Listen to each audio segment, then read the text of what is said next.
Yeah! You know who it is, you know what it is. I'm your host, Billy D. Braille, aka Mr. Talk It, aka the voice box of the culture. And the station you tuned into is Talk It TV. Yeah, yeah! And we back. Another episode of Forgotten Backs. Being the ex-running back, I hate seeing the current disrespect for the position. I grew up in the mid-'80s, and since then and before, we've seen a lot of great running backs. Some we still remember and talk about daily. But what about the forgotten backs? The running backs who had seasons we forget about. The backs who enjoyed a short but good prime. The backs who enjoyed a short run. A run that should still be remembered and still be talked about. With that being said, I present Episode 3, Season 2, Forgotten Backs. Joe Morris' NFL career began with the New York Giants.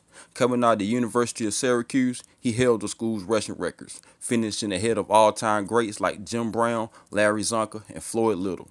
Being a small back, a lot of teams were skeptical of taking Joe, but the Giants took a chance with him in the second round.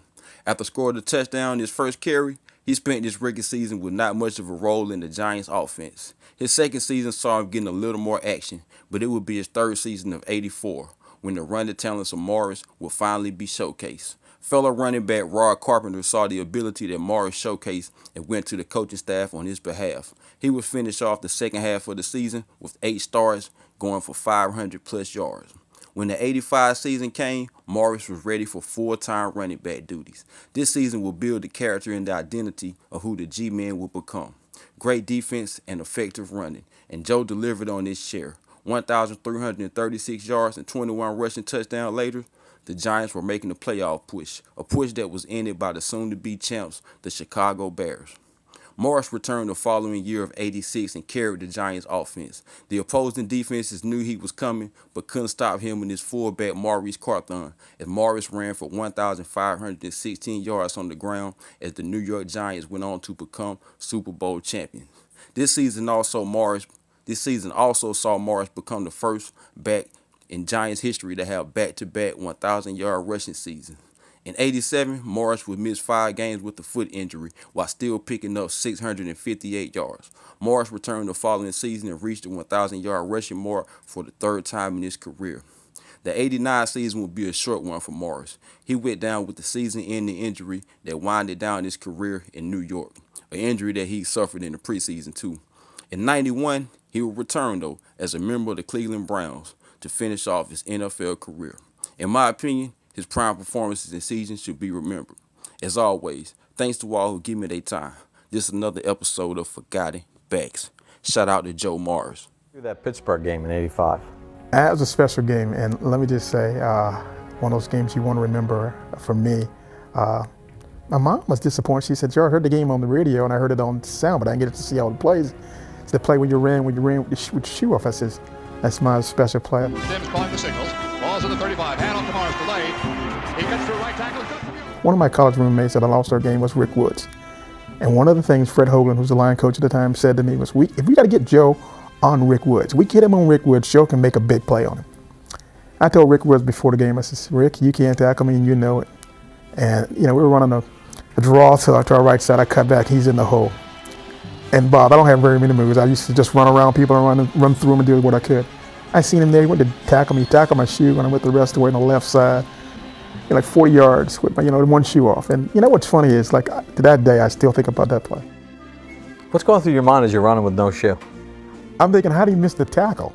I mean, I'm in the hole. All he's got to do, put his head down and tackle him. He goes down and tries to tackle my foot, pick up my foot. He grabs the shoe, I pick up my leg, and just keep running. 202 yards that day. Yeah.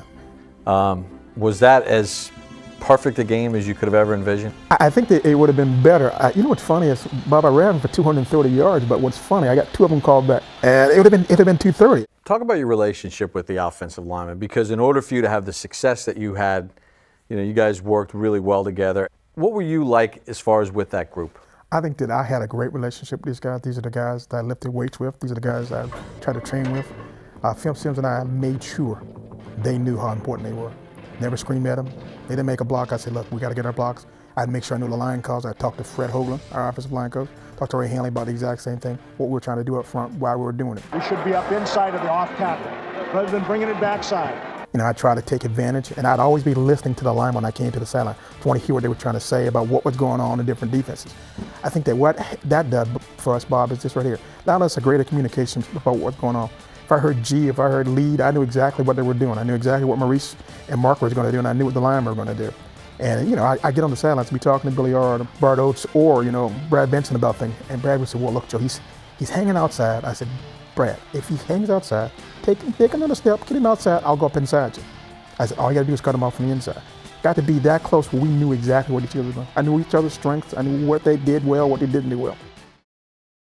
Okay. Let's roll into these highlights. Let's go, Lil Joe.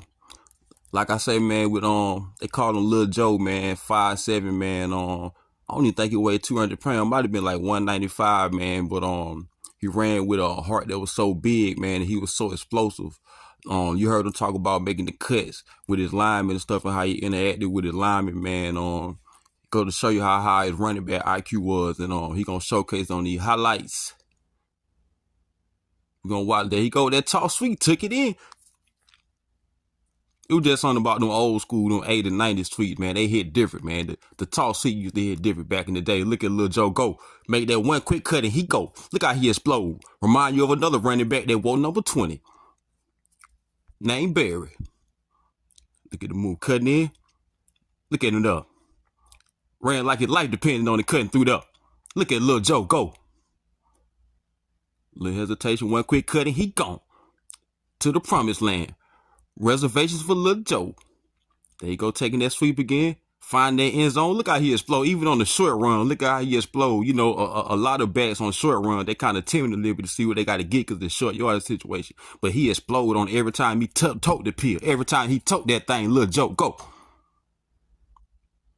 You see what I'm saying? That explosiveness. That's how he was able to bounce out that top because he was already had so much momentum going ahead. Never stopping his leg from moving. You see what I'm saying? Running with that big man heart. Even though I'm a Cowboy fan, when it comes to the running backs, I ain't biased. And actually, man, I'm gonna tell you how my earliest memories of Joe Morris came from Tecmo Bowl, man. The Giants were one of the scores I used to play with because they had the defense with LT them, So yeah, that's where I first remember Joe Morris from. And then, like I say, there you go, explode. Look at the explosion. Look how he just took off through there and just kept going. Final destination in end zone. Reservations for Lil Joe. Toting that thing. 1 yard, he exploding in there. Get in there, Joe. Look at that. Shoo.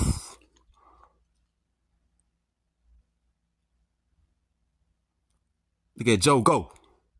Lil Joe toting that thing, spiking the ball on my Cowboy. Man.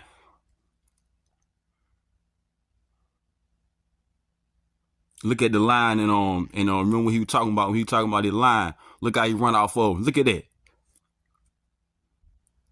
Don't let him catch it, though, Joe. Caught him. The damage was already done by the end, though. He took all the field, gave him. Strong shut yard. He in there. Give him that 6. It wouldn't be on the highlight if it wasn't a touchdown. Put your hand up, man, so we can keep it moving. Get Lil Joe that 6. Final destination. Reservations for Joe. Let's go. Look at that swiftness coming through there. Like I said, he already know what the line gonna do and what the hole's at. So he just exploded through it after that, man. Real high running back IQ. Look at him. Knowing what the hole's at and right how to explode right through him. That's how he was able to be so damaging with his small frame, because he knew where the blocks was at and he had the speed and the explosiveness to run through him. And do damage, Lil Joe. Back when they said a little bat like that couldn't make it. The scat bat wasn't even a thing back then. But he's scatting with that thing. Look at Lil Joe go. Toting that thing. Look how he bounced out that block and did what he had to do. He could have cut that back in. It wouldn't have been safe. But he bounced out the block and took it where it was supposed to go. Final destination. Reservations for Joe. Let's go. Look at him tote that thing. Cutting back through there. Against my Cowboys again. Y'all couldn't stop Lil Joe, man. Look at Lil Joe go.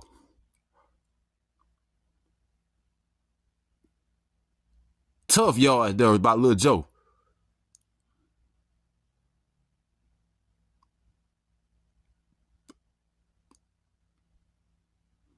Nice running though, man. As always, man, you know I want to shout out everybody who been supporting me, man. On Forgotten Bats, we still rolling, man. Make sure y'all subscribe, man. Make sure y'all leave me a comment, man. You know, share this to all your platforms out there on social media, man. Let them know what's going on with the talk. Look at Lil Joe. Look at that cut. Look how he came through there. Look how he came through there and bounced that thing out there. He made it move so fast you barely saw him. How fast he make it moves in between the blocks and go. Oh, that tall sweet. Look at him cut that thing back in. They ain't stand a chance once he make that cut. They didn't stand a chance. Get Lil Joe there. He already had made reservations for 6. Get in there. We out. Yeah, yeah.